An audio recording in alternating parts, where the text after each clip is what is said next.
Welcome to Days of Roar, the Detroit Tigers podcast, brought to you by the Detroit Free Press. My name is Mark Gorash. I am here with Free Press beat writer Evan Petzold, coming to you from Atlanta, and we're here to discuss another kind of dreary week in Tiger baseball.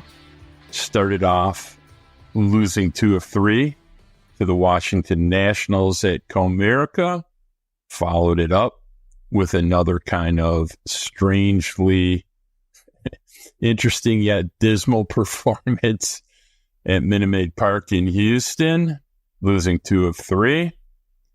How you surviving this? Yeah, I'm surviving, Mark. I mean, it's been some rough baseball really all season long since that 5-0 start. But with the Tigers, they're a team right now where you want to see more of those 4-2 weeks as opposed to 2-4 weeks or 3-3 weeks. And it seems like every time we jumped on here recently, it's been a 3-3 week or a 2-4 week. And that's just not good enough for the Tigers. They're losing series. They haven't won a series since the beginning of the month. You're right. They are 1-2 against the Washington Nationals, 1-2 against the Houston Astros. All 3 of those teams, Tigers, Nationals, Astros, have losing records. See, here's what really concerns me with the Tigers at this point is it's a 3-7 record in their last 10 games. It's a 17-24 record in May and June. And it's a 29-37 record since the 5-0 start to the season. So when you look up and down the list and you ask yourself, okay, like how the Tigers actually perform in 2024, and I hate to remove games from the schedule because that's not fair. Those are played. The Tigers won 5 games to start the season. They deserve those wins. But since they had the 5-0 start, it's a 29-37 record. Like that's not good baseball. And so as much as I want to praise the Tigers for being in the wild card and sticking around, being in the hunt, like they're falling behind in the American League Central. And at the same time, like they haven't done a whole lot of winning since that 5-0 start. It hasn't been pretty. It hasn't been great in May and June. So just when you consider the fact that, yes, like, you know, again, like they came out and they played well to start the season, but ever since then, it's kind of been a little bit of like a downhill slide. And it just seems to be getting like worse and worse and worse as we move along in the season. Well, let me share a little math with you. 27, since they started the season 5-0, they're on a 66 game win pace in the next 66 games. Not a small sample size there, Ev. Been shut out, I'm not sure if it's 7 times or 8 times because the shutouts are happening so rapid fire, I almost can't keep up with them anymore. Tigers had problems, and it just kind of gets boring discussing it. And when you want to try to make excuses for why, I keep going back to the fact that the KC Royals won 56 games last year. KC Royals had problems too.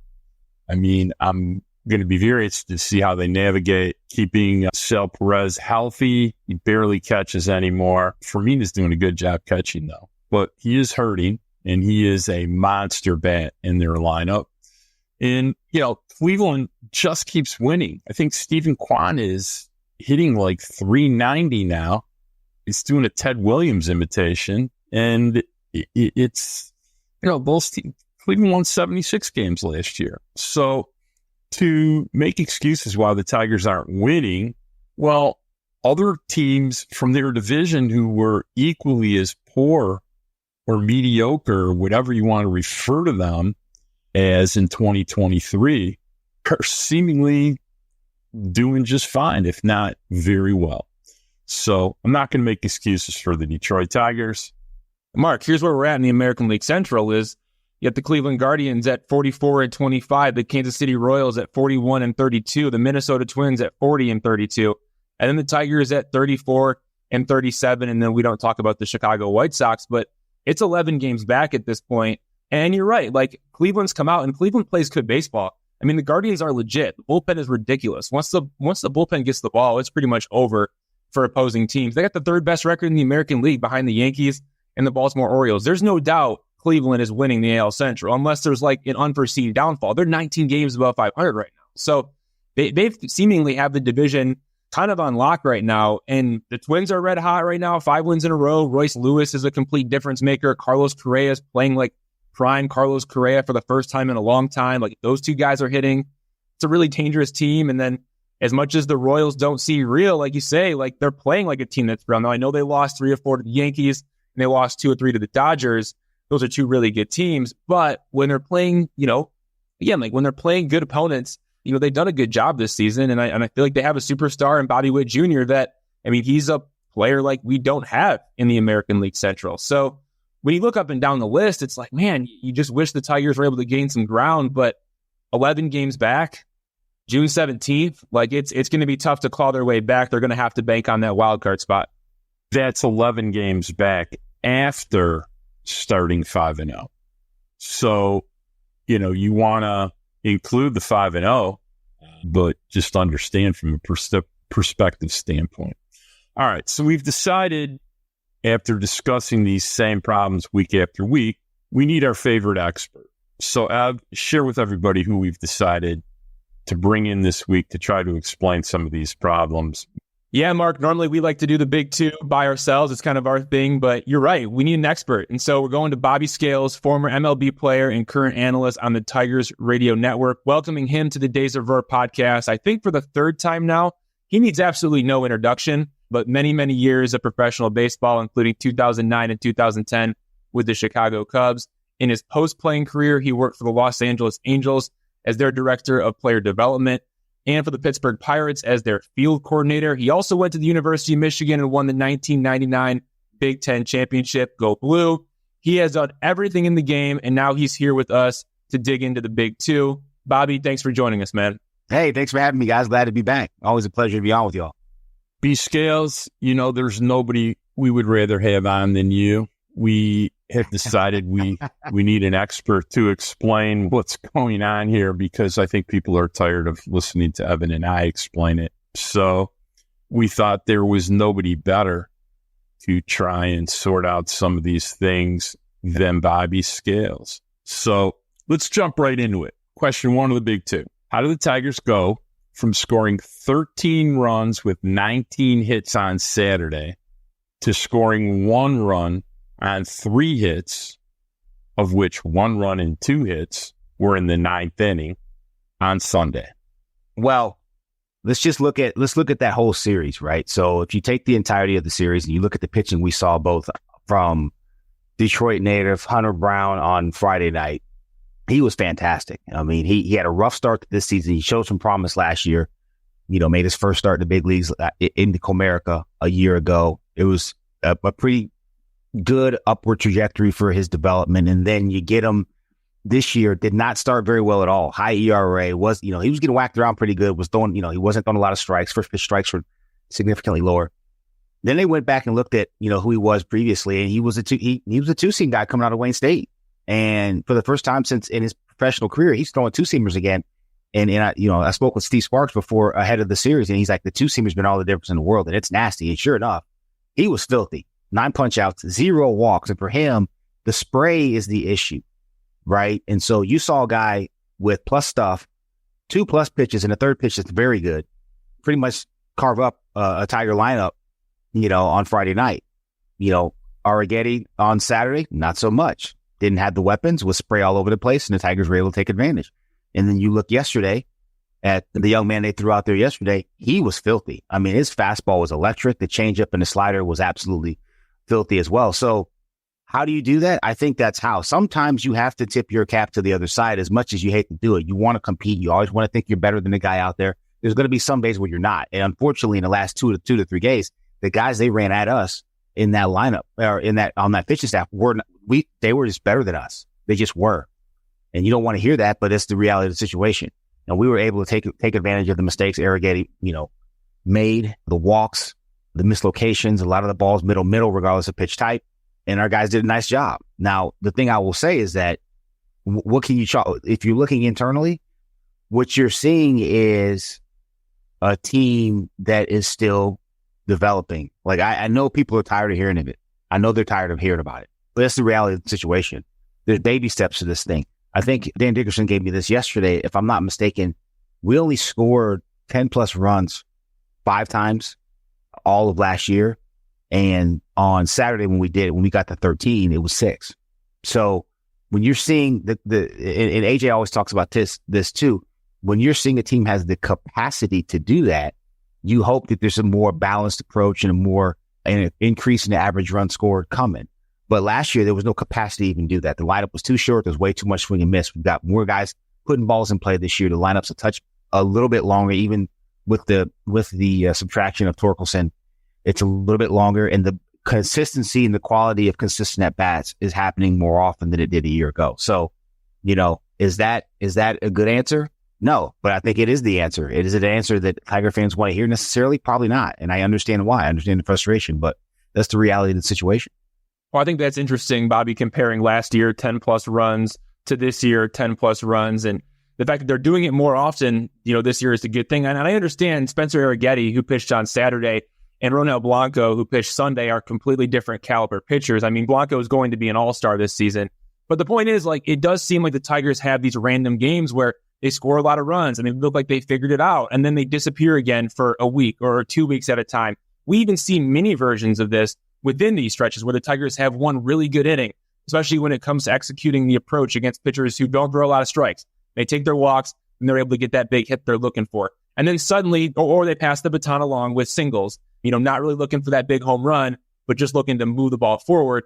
And then suddenly they don't do anything for the next game and a half or so. So I don't know if it's I think that's the big question is why does this keep happening with this team? I think maybe it's a sign that this team simply isn't that good from an offensive standpoint. But again, there is the youth factor as well. I don't really know what to believe, right? Or is it just the fact that maybe the Tigers lack that true big bat in the middle of the lineup, that Aaron Judge, Juan Soto, Marcell Ozuna, Kyle Tucker, Shohei Ohtani, Freddie Freeman, Bobby Witt Jr. Do they just lack that type of bat? Is that the big difference? What separates them and what doesn't allow them to do it? Well, you just named the all-star team of players. Yeah. Think about the guys you just named, right? I mean, even there's even a tier below that would be necessary. Those are those kind of guys.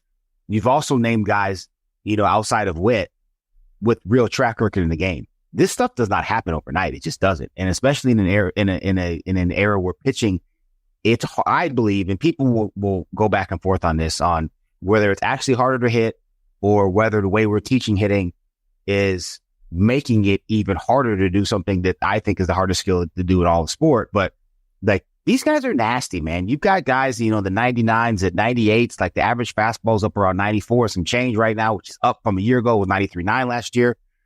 We're chasing spin, the different types of breaking balls these guys are seeing. The fact that, even 5-10 years ago, 2-0 counts, 2-1 counts, 3-1, those were straight fastball counts. You're getting heaters. You might get a two-seamer, but you're still getting a heater. Now you're getting breaking balls. The entire league is throwing more breaking balls than fastball, but we're still telling hitters to stay on the fastball because that's the only way you really can't hit effectively. I think there's more to navigate on the hitting side of the baseball for young developing hitters than there ever has been in the history of the game. And that's part of it. When you've got a lot of young guys doing it, and you've got the likes of Mark Canha, who's a veteran. You've got the likes of Gio Urshela, who's a veteran guy. I want you to look at the caliber and quality of their bats as a whole. Forget the numbers. Don't look at the production. Okay. But look at the caliber and quality of their at bats. Now, this is kind of an objective measure, right? What is a quality at bat? Well, when you see it, right? Look at the caliber and quality of their at bats as a whole. Just take a 1 month sample and really go back and dig in with a Shella, with a Canha, with a veteran hitter, a guy who's got stripes in this game versus a younger player, right? And I'm going to start to move Riley Greene out of this category because he's proving that that's the case. Even in May when he struggled, the caliber and the quality of his at bats were better than they were a year ago. They were better than, and I'm not trying to pick on this. They were better than a Spencer Torkelson. They were better than a Colt Keith, and they should be, because he's in his third season as a big leaguer. Now, he's had broken service time because of injuries, but he's in his third season as a big leaguer at 23 years old, right? And I know we're going to get to that in a second, but my point is, it takes time. And you have to learn how to hit in this league first before we start chasing power. It's learn how to hit. It's actually, I take that back. It's learn how to get consistent at bat. Then the results will come. Then you can start trying to pick and choose your spots when you try to split a gap or hit a homer. for me, that's the sequence of events in the development of a hitter. And we can try to rush that if you want, but it doesn't happen. And I think too often what happens is you look at the special guys, you look at the Gunnar Hendersons, you look at the Bobby Witts, you look at those kind of guys, and you're like, it should be happening now. Well, that's not the case. Just look over the course of time, look over history, and that's not necessarily the case. All right, there's a lot to unpack here. First, I agree with you about tipping your hat. Ronel Blanco, the level of precision yesterday in the first 12 hitters was just kind of awe-inspiring. That was filth, man. Nothing even in the shadow zone, much less the hitting zone. It was just everything on the edges, the sequencing. It was just true pitch execution. It was pretty wondrous to watch. And let's be honest, Hunter Brown was just filthy the other night. He's 96, 90, and really good sweeper and wasn't afraid to challenge hitters. Now, that being, and what you say about Kiana and Urshela is 100% true, because I kind of laugh sometimes just watching Gio Urshela at the plate. He is the most annoying hitter in the Detroit lineup by far, in a good way. He's more than happy to serve a single 145 feet out into right field, either to start an inning or to bring a run home. And he's totally good with that. And the exit velo is probably 85 miles an hour. And he's just, he understands how to hit and he understands how to get good pitching, which segues me into the next part of this. Yeah, I get it. It's an experience issue. But at the same time, if you want to be a good baseball team, you're going to have to learn how to hit good pitching. So, either 100% agree. Right. Either the roster makeup left something to be desired. I get that we needed to, try to weave in the Parker Meadows, the Colt Keith as part of the lineup. That's expected. Teams that win 77 games have to integrate young talent into their lineup. But at the same time, this is now year 9, year 4 of AJ Hinch, who's one of the best managers in baseball. And at some point in time, we have to have an expectation of a timeline of when you can expect the Detroit Tigers to start winning. And you're going to have young players fail. And whether they fail, need to go back and then come back. And we're going to get into that part next, because that's right in the Bobby Scales wheelhouse. But at the same time, young players are going to fail and never come back. So you're going to have a fallout rate. So you got 5 or 6 guys you're trying to weave into a lineup. You'd be ecstatic if you were a player dev guy if 3 of those guys became part of your team. You're already going to build in an expectation that 3 of those guys are not going to make it. So, the question is, are you trying to win or not? Because, once guys are on your team, it takes 2 or 3 years to get experience. Now you're in year 4 of service time. You're already thinking about guys. Are you going to pay them? You're not going to pay them. Are they a long-term piece? Are they not a long-term piece? So you have all these different aspects to building a team. And, the growing pains, it's nice to be able to tell the fans these are growing pains. And if I'm a GM, that's what I'm telling them, because it's job security when you do it that way. But at some point in time, you have to try and win. And, that's kind of what Ev and I are tired of talking about. You have to draw a line where, like I've said and I open with, look, KC won 56 games last year. They have a superstar in Bobby Witt, and let's be really honest, Miguel Garcia is really, really good. So, beyond that, they have Sal Perez kind of sweeps up after, and their lineup after 4, not great.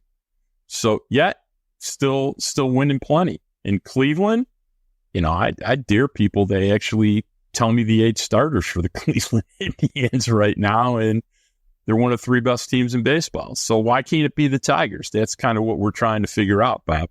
Well, I think it can be the Tigers. I think it can be the Tigers, and maybe not right now, but I think one of the things you got to look at is the additions to that KC team. They made some additions in the pitching staff. Their issue was offense to a certain degree last year. But you had Bobby Witt Jr., who was making significant strides forward. The Melendez kid, while, he still swings and misses a ton, but his production is up this year.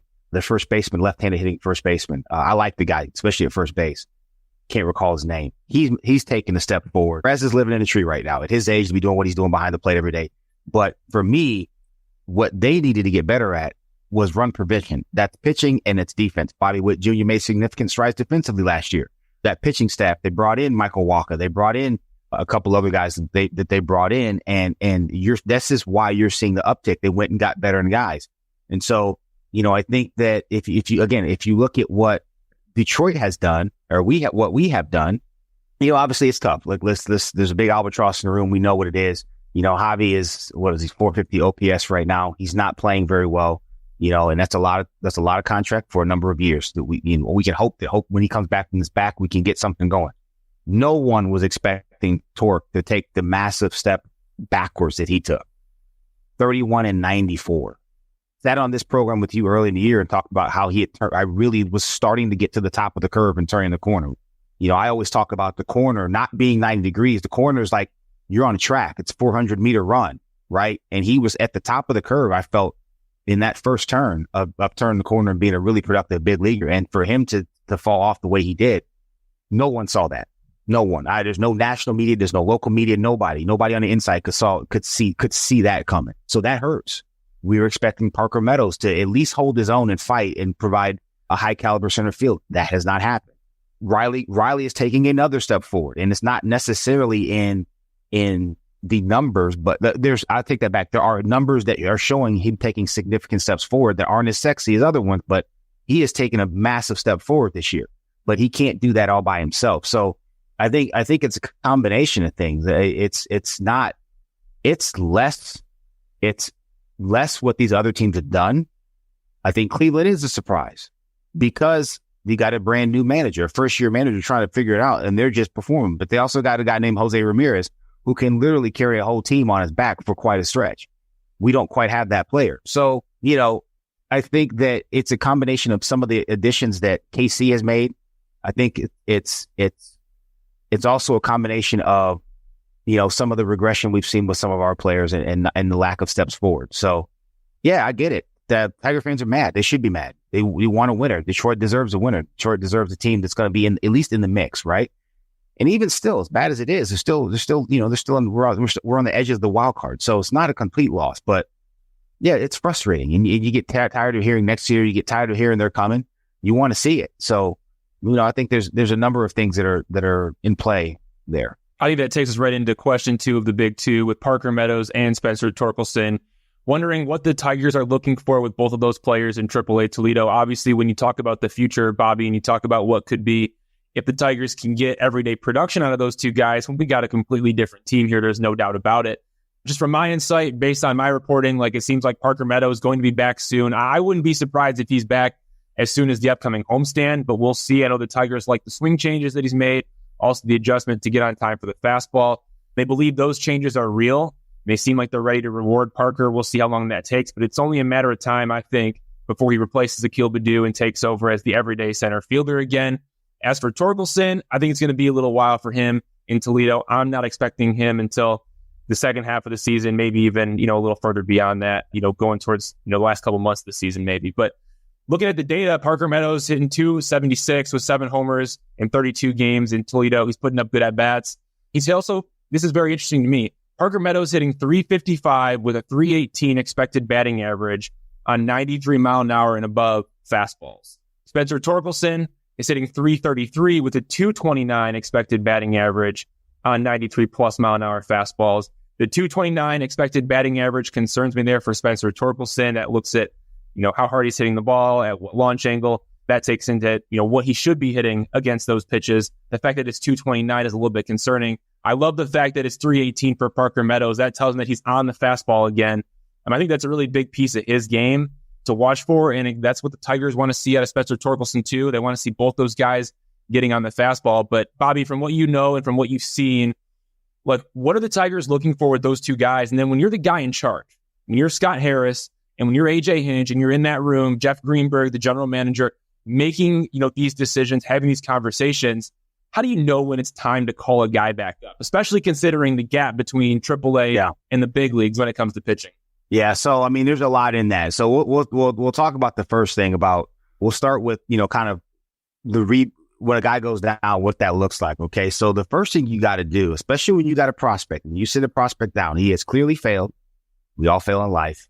It's going to happen. Right. So what's funny is this mirrors a lot of things that happens to us as human beings. Right. First thing you got to do is you got to remember you're a dude. Right. You got to build that confidence. You got to build the confidence back. You just need to see something come off your bat hard and land in some grass and do it more often than not. And when we say more often than not, obviously you fail 7 out of 10 times. You've done a good job in this game. So they need to get that feeling back. Hitting the ball hard, seeing it go to all parts of the yard, seeing some balls fall, seeing some balls go off the wall or over it. You do that first. Then you do a deep dive into, okay, what do we need to do? What are the things that have been mandated from up top that become part of your player plan that you need to own? It's going to give you an opportunity to see success, not here in AAA, but in the big leagues. And then you start in on that process. And that is a holistic process, man.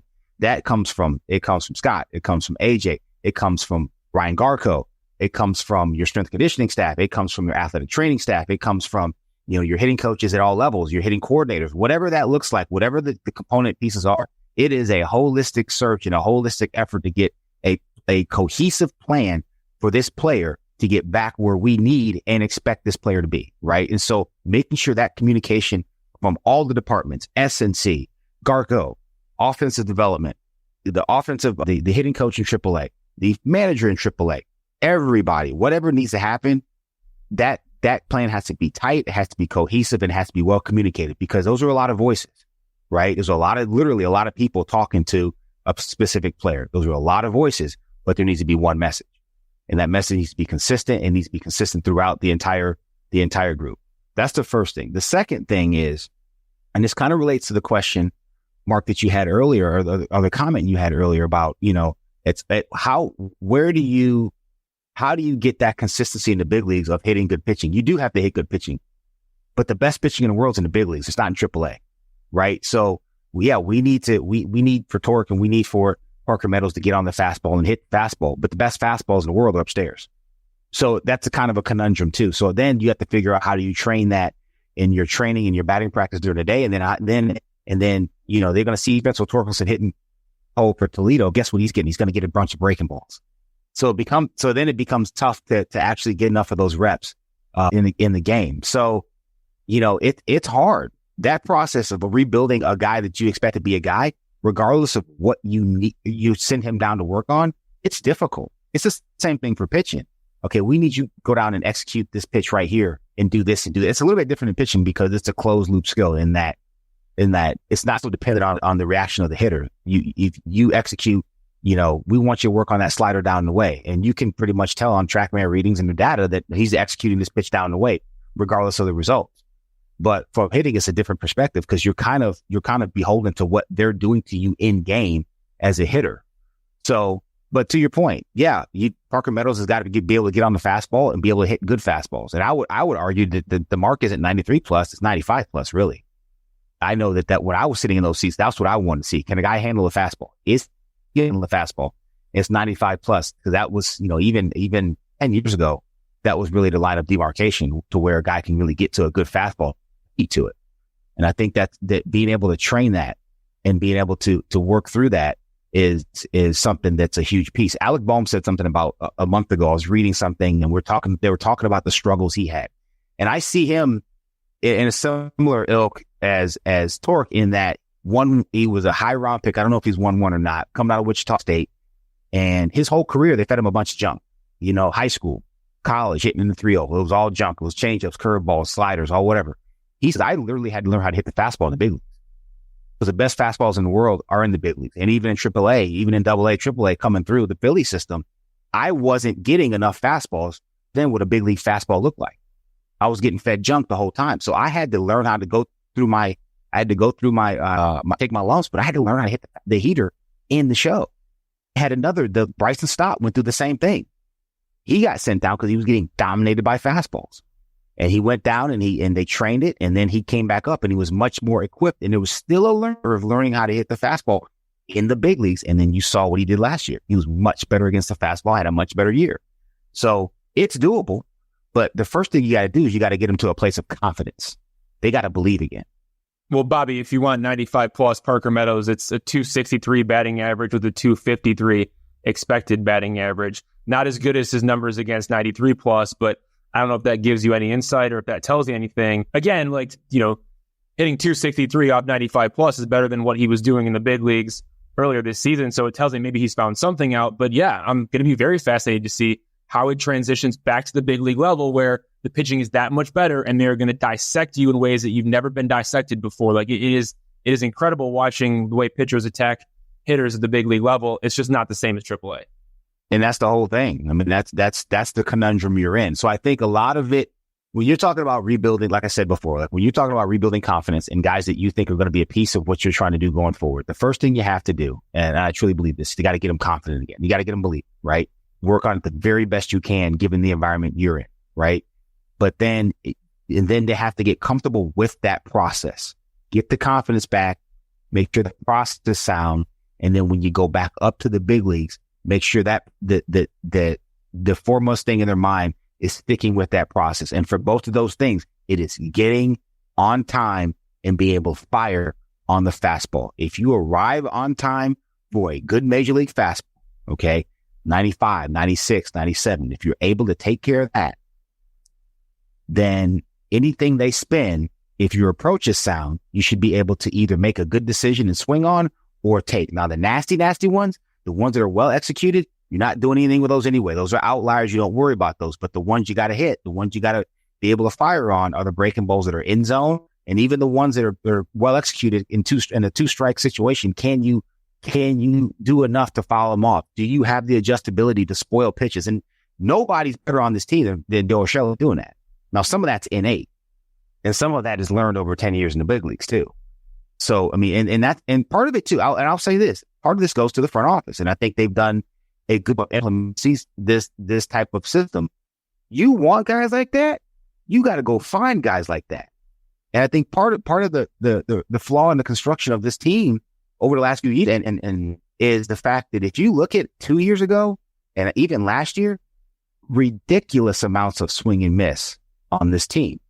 And that is a holdover over some of the signings that came from the previous regime. That had a different philosophy on it.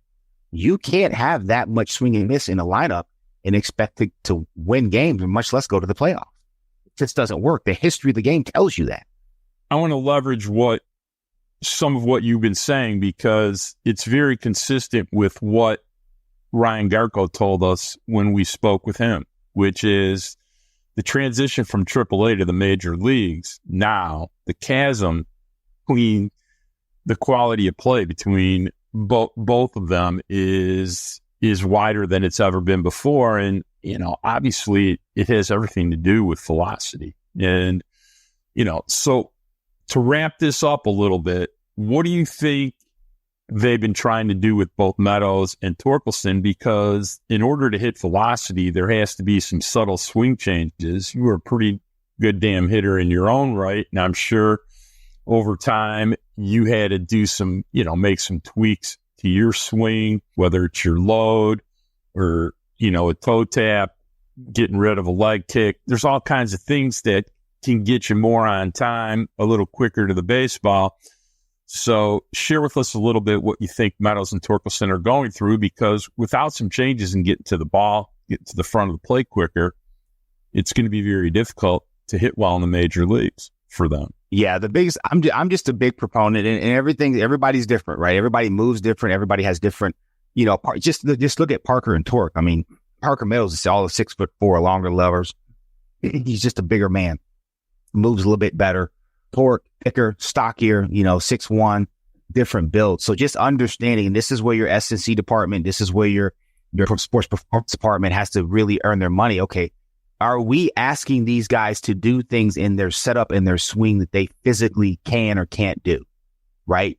How can we make this athlete be the most efficient in their movement? So understanding whether they're a tight mover, whether they're a loose mover, and I'm not going to get in the weeds of all that. It's kind of self-explanatory, but they're going to move different.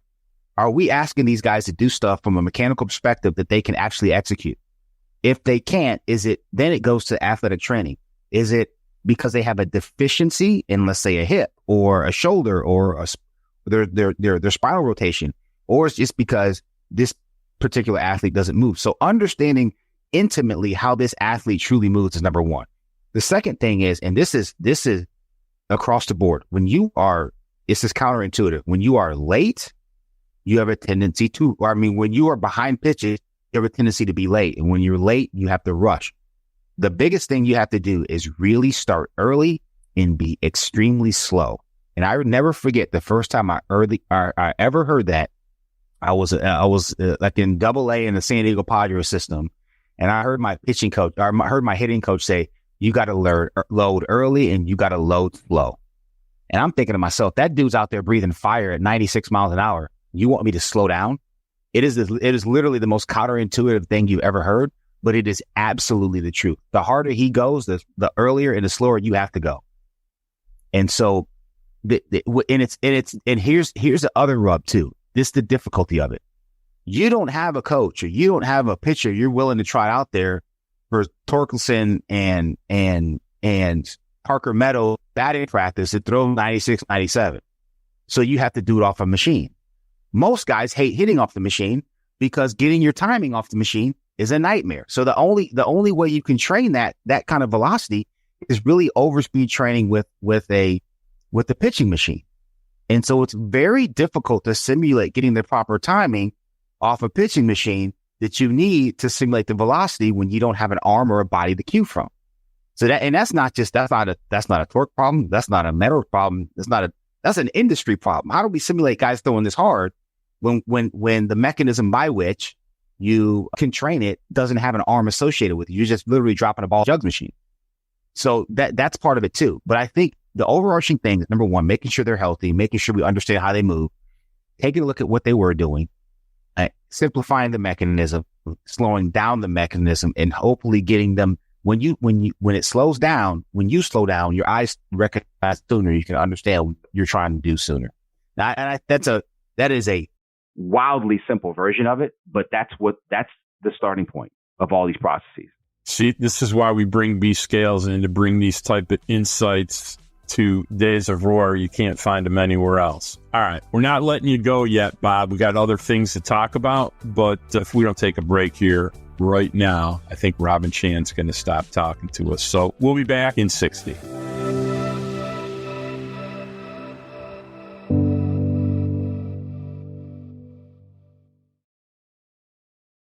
All right, we're back. We're with Tigers announcer Bobby Scales, also a huge veteran of player development in a few different orgs. We're talking some young hitters. I want to talk a little bit about the Tigers' most dynamic hitter, Riley Greene. I'd like you to help us understand him a little bit better. He's got the potential to be a great player, an all-star. He's also extremely inconsistent still. Talk to us about the next step in his development. And I think I want to transition a little bit into the part about, maybe are we too hard on Riley Greene, or maybe are we being fair? So talk a little bit about what you're seeing and, what you think the next steps are for him. Yeah, I don't think we're too hard on Riley Greene. I think I would reframe that. I would think he shows you things that make you dream on him. And you see these things in stretches, and you see these things when he's been healthy, and you're like, man, we got a real one here. And it wants you want more. So I don't think it's a function of being hard on him. I think it's the function of him showing you things, both offensively and defensively as well. They're like, man, this cat is a dude. He's going to be an all-star. I just want to see it more often. And I don't think that's a bad thing. I'll start with something, and I had him on the pregame show from the Field Report yesterday. And so he's coming off the big day, 13-run day on Saturday. He's 4 for 5, I think, 2 homers, another little flare single on a ball he got jammed on, which is a mark of a good hitter because he got jammed, but the path was good. Ended up being that little duck snort over the shortstop's head. But my favorite at bat the whole day for him was late in the game. The game's out of reach. It's his last at bat. The bases are chucked. He's in a plus count. And this situation where most young hitters, regardless of level, have said, oh man, I got to change. Okay, I'm in a plus count here. He throws his pitch. I'm going to get greedy. I'm going to try to hit this ball in the seats. And if I don't, it's house money. I'm 4 for 6. No big deal. He took a pitch that was a borderline strike and then walked subsequently on the next pitch. That, and got the RBI because it was a base loaded walk. That is a mature at bat. That's a mature at bat in the big leagues. And you're seeing more of those mature at bats on a consistent basis. And even when he struggled in May, the quality of at bat in May was still high, despite the fact that he was a little bit off timing and it was a little messed up. And those are the things, those are the markers that people like myself who have seen it, been around it, that's where you need to look. You want to understand where to look, that's where you need to look. And just case in point with me, the level of patience. Riley Greene has 301 plate appearances this year, 262 official at bats. He's got 36 walks. Riley Greene had 416 plate appearances last year, 378 official at bats, 35 walks. So what that's telling me is you're watching a guy start to really, really blossom and understand where his hot zone is, where the strike zone is, and pitches he can be effective with and really drive, and pitches he can't, and be okay taking those pitches. So, Bobby, he does that on Saturday, and then he comes back on Sunday, and he's 0 for 4 with 3 strikeouts. I think that's the one area where to maybe find more consistency, would it be to cut down on the strikeouts? Like, if you look at the strikeout rate, it was 28% his first year, 27% his second year. This year, he's sitting at 26, 27. It's actually 26.9%. So just 27% as well this year. Like, is that the one area that he'd have to cut back on to find some more consistency? Because, again, when you look at how he's performed, across the entire season, I like to look at WRC+. It's a FanGraph stat that looks at, all-encompassing offense. And he ranks 27th in baseball with a 133 WRC+. That's around players like Alec Bohm, Will Smith, Teoscar Hernandez, Jose Altuve, Christian Walker, Anthony Santander, Vladimir Guerrero Jr., Adley Rutschman, Kyle Schwarber, Matt Olson. Like, those are some good names that Riley Greene is in company with. But my question is, like, okay, now what does it take to get him up to being in that Gunnar Henderson level? What is it going to take to get to that Bobby Witt Jr. level? Because I think Riley Greene has performed like a Bobby Witt Jr. in stretches. It's just trying to, prolong it. That seems to have been the issue so far. Like, what's that next step? How does he get there? And then also, too, like, how much does that define his career? Being able to take that step or not being able to take that step, whether he's, a Bobby Witt Jr. type player or, whether he's more of a, like a Vlad Jr., type guy. Well, one thing I think you have to remember too here is, I just pulled up his reference page, and it feels like Riley Greene's been in the big leagues for, 5, 6, 7 years. He's got a year and 110 days service time. And some of that has been spent on the DL. So he's only got just over 1,100 major league at bats. So like I talked about before, there's a special category, and that's not to say Riley Greene's not special, but there's a special category where you got the guys like the Trouts and the Mookie Betts and quite frankly, the Gunnar Hendersons and the Bobby Witts, who have just absolutely dominated from the start.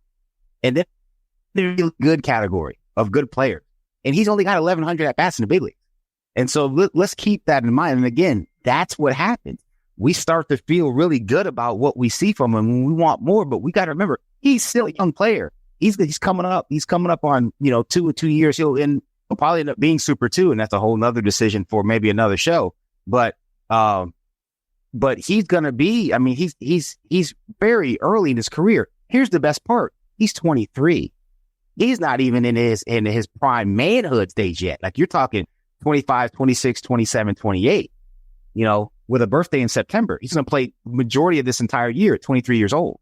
So that for me, I don't want to say temper the expectations, but just understand what we're seeing from him is an evolution of a player making the right strides, taking the right steps. Yes, he's got more walks, but when you get more walks, naturally, you're going to be in deeper counts and you're going to lose some of those battles. So you're going to have a little elevation in the strikeout, which you hope to see in the subsequent years and the subsequent development is for those walks to continue to stay at a nice level, but the strikeouts to come down a little bit more too, and everything's okay. What's his walk rate right now? He sit at 12%, which is a huge increase from where it was before. And here's the thing. You don't rarely see massive increases in walk rate. You don't. There's only a few guys that I can really think of that had big jumps in walk rate. So, for instance, like if you see a guy with a I don't know, let's call it 15% walk rate in AA, 15% walk rate in AAA, and then all of a sudden he gets to the big leagues and the first year in the big leagues it's like maybe a 7 or an 8 or what have you. But then as he gets to get more experience, it'll probably be a 10, 11, 12% walk rate, and there's natural regression because of the improvement of the level, right?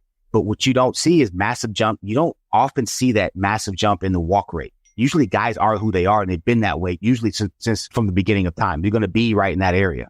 And so to see that from Riley is I won't say it's an anomaly, but I think it's a great indicator of future success play.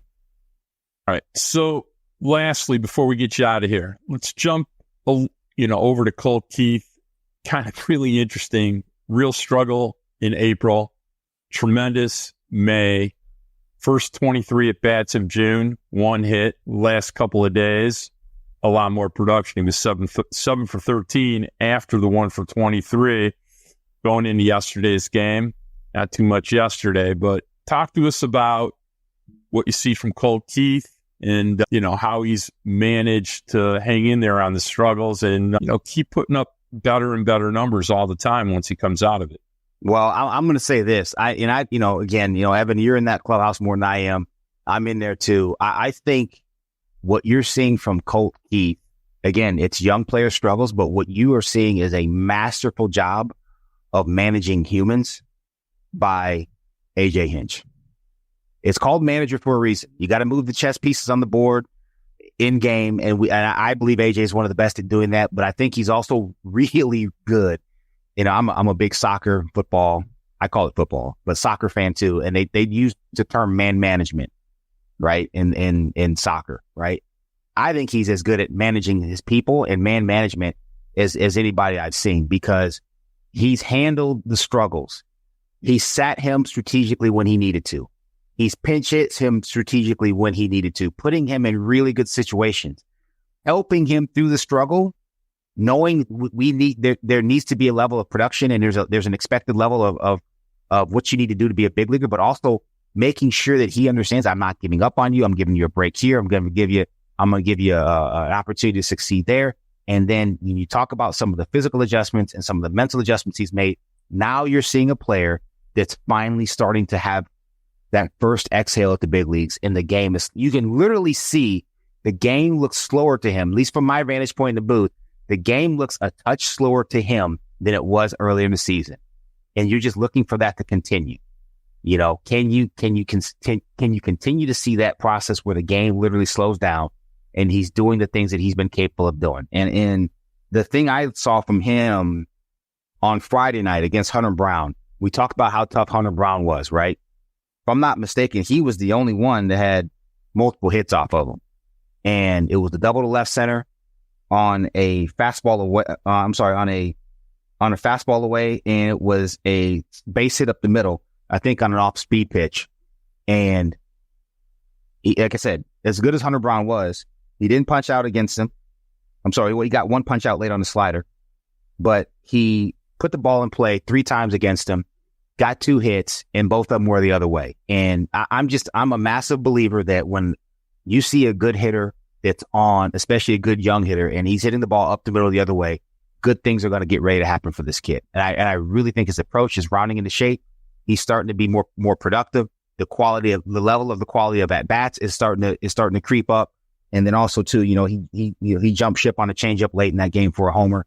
And I am more bullish now on Colt Keith than I was early. I hadn't seen him. I didn't see him in the minor leagues. I didn't know much about him. You just watch him and these things take time, but you see the bat speed, you see the strike zone discipline, you see the discernment and swing decisions. And now you're seeing him split some gaps the other way and hit some balls to all parts of the park and all pitch types. And that's a big piece for me. Yeah, I've never had any concerns about Colt Keith. I've always thought he was going to hit at this level. I'm a little bit surprised that he has had some of the struggles that he had. He's one of the guys that just with his approach, I thought maybe he had a chance to come up here and hit right away. It was a good reminder for me, though, just how difficult that jump from AAA to the big leagues is. But I like the fact that, yes, he has chase in his game right now. I don't think that'll be a problem for him long term because he doesn't really have a whole lot of swing and miss, doesn't strike out a whole lot. He does a good job of moving the ball forward. Like, those are things that you want to see out of a young player. Colt Keith is doing those things. As he continues to do them more, as he continues to find his pitches, like right now, I mean, again, sliders, changeups, like they're giving him some problems, no doubt. But once he's able to, pick that up a little bit better, I think eliminate some of the chase, we're going to see that swing and miss rate. I think it's going to get even better than it already is. And again, he's going to draw more walks and he'll get into more power. Like, I think Colt Keith is a really good hitter. And Bobby, I don't know about you, but don't you just sense like this calm maturity around Colt Keith and everything that he does? Like, yes, he had the play where he ran into Akil Baddoo in the outfield, and he's had some slow turns with the double plays, and he struggled at the plate at times, but he seems very sure of himself and very confident in what he can do long term. That's got to be a good sign too. I think it is. I mean, he just, the one thing that I will say, he's so stoic. He just doesn't give you anything, good, bad, or indifferent. If you could probably go up to him and ask him for some quotes after a game where he goes 0 for 4. Punches out 4 times, and then, he goes 2 for 4, 2 homers and 4 RBIs. You're probably going to get the very similar interview with the similar energy. I think that's just him as a human. And I would venture to say that when you're giving a guy an early term extension like they did, those are some of the things you factor into it. This guy is going to be able to handle it because that's just how he's wired. It's who he is as a human. Whereas you may be less apt to do that with a player that's a little bit more volatile. Maybe he's a live wire, and that's okay. That's how he's wired. And it's probably part of the reason why he's good. That's also part of the reason why Colt Keith is very good too, because he's just not going to get too high or too low. It's just not how he's wired. Yeah, I'm not gonna lie. There was some concern though when he was really getting it, when it was on the struggle bus for a while. Like, you can be stoic all you want, but like, this is hard. Like, it's tough to continue to get beat up like that. But he's weathered the storm. And, that iron sharpens iron. And I think he's going to be a better player for the struggles he had early on. And it's going to, I think it's definitely going to come to fruition as we move through the rest of the season and into the rest of his career. That's really good stuff, Bobby. All right. I think that's all we have for you today, but we really appreciate your time and your insight into a variety of topics. I feel like we touched on so many different things, and it was awesome, man. Awesome. A lot of good talk about some young hitters. I'm sure we'll have you back a couple of times before the season ends. Does that sound good with you? Absolutely. Anytime you call, I'm going to answer. Awesome. All right. We're already looking forward to it. Thank you for joining us. Thank you. Thanks, Bobby. You're always the best, man. Thank you. Appreciate it, guys. Everyone, that was Bobby Scales, longtime player, front office executive, and now a member of the Tigers radio network. There are a few more things to discuss this week, including Javier Báez and Kerry Carpenter. But first, let's take a break.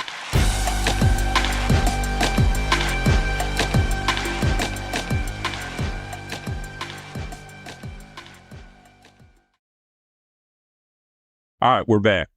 Want to thank B Scales again, the de facto third wheel of Days of Roar. It doesn't get much better than Bobby Scales. I could talk to him for like 3 hours. Could do like a 3-part episode. I could talk to him for such a long time.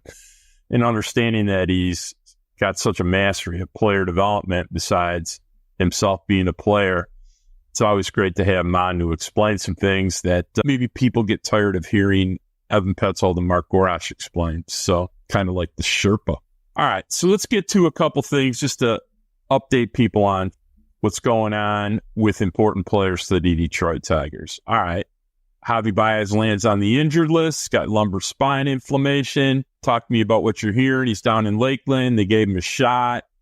Yeah, that's pretty much it. I mean, they put him on the injured list on Tuesday. He got an injection on Friday to treat the lower back injury. It's something he's been dealing with for a few years now. And, within the next day or two, the Tigers are going to decide whether Javier Báez is ready to resume baseball activities. I think we might find out about that on Tuesday, whether or not he's going to be good to go or not. If he is good to go and resume baseball activities, we could see him back with the Tigers pretty soon.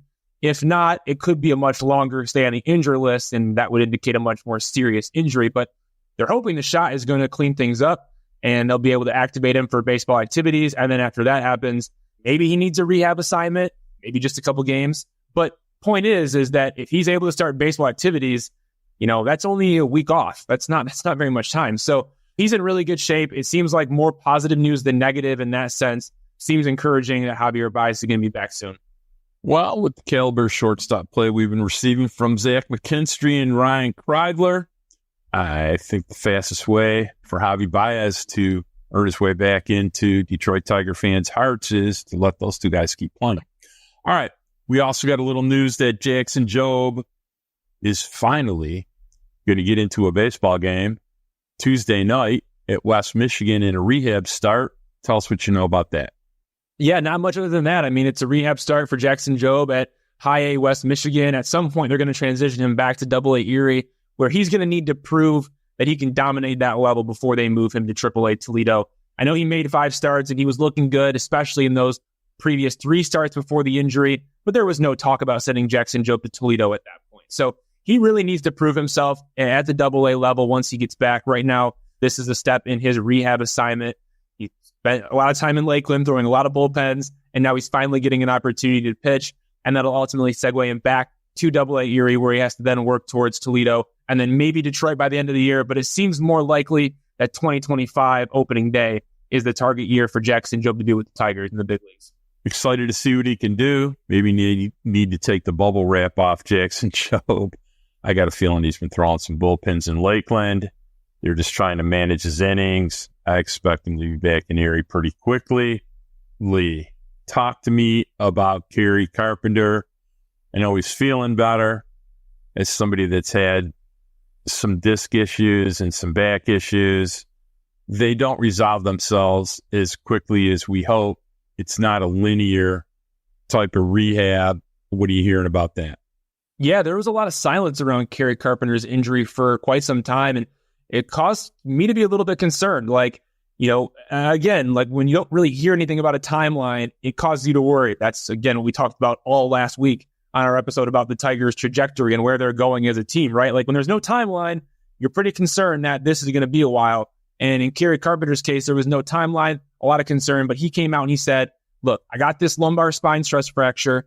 The lower back injury, it requires 3.5 to 4 weeks of rest without any baseball activities, followed by 1.5 weeks of baseball activities before getting cleared to play games.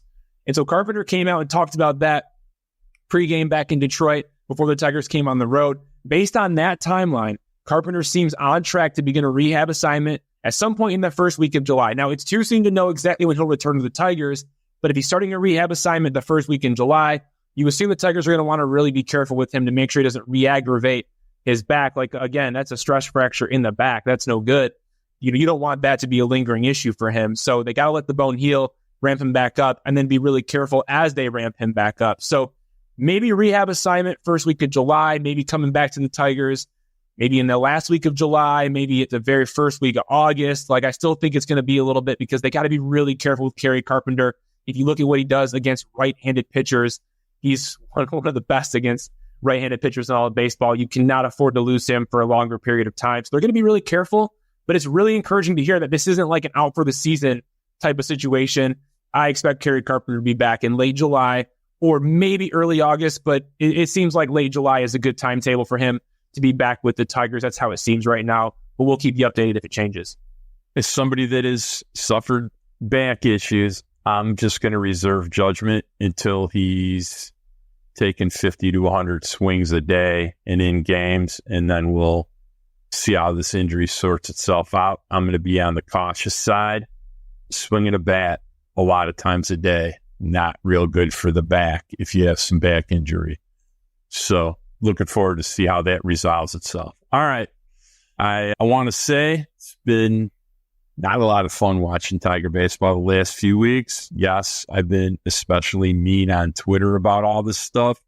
I do want to remind everybody, when Mark Canha and Gio Urshela are your second and third best hitters, it's awful hard to be good. If they were your fourth and fifth best hitters, you probably have a decent baseball team. But you're going to start needing to see more consistent contributions from people that have been recalled from Toledo. I imagine you're going to see some shuffling here soon. Don't you think that's on the horizon here, Ev? You're going to start seeing a few different people work back into the mix, at least get their shot. Well, didn't I just tease Parker Meadows for Akil Baddoo swap? I mean, I really do think that Parker Meadows has proven that he's ready for the opportunity in the big leagues again. I think the Tigers want to give it to him. I think that could happen pretty soon here. Pretty soon. Yeah. So I just want to remind everybody, when you're mad at AJ Hinch, just remember the lineup he has to fill out every day. All right, it's time to get out of here. I want to remind everybody to please rate, share, and subscribe wherever you listen to podcasts, Apple, Spotify, Amazon. You know the drill. You can find us both on Twitter. We always love new followers.